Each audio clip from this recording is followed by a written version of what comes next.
how did you find who you really are as a woman, I guess? Yeah.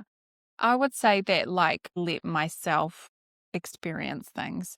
So it was very difficult for me coming into the world. Joined our family, joined a church after we left Gloryvale because I was still a Christian at the time. And I was looking for community. I was looking for belonging. I was looking for some sort of sense of purpose. I'd have my whole entire life and all the family I'd ever known was sort of ripped out of my life.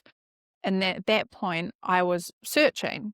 So I've always been very, very creative and quite extroverted as well. So we went to church and I also went to Polytech at the same time. So we joined a church out here and I made a lot of friends in that church. I was there for quite a few years.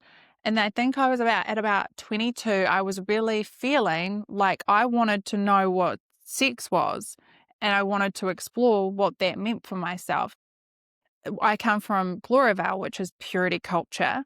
There's no sex before marriage. So you basically have two virgins who are brought together in an arranged marriage, and they're going to be the first and last.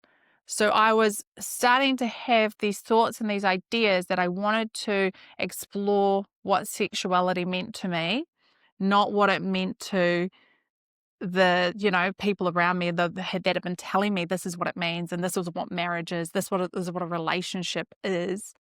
And so I decided that I wanted to have sex, which was a big thing for me. And I felt that I actually needed to leave the church in order to do that. So I left the church when I was about 22. And that's when I was like, okay, I'm going to go into the world and experience what sex is so that I can see what that means for myself.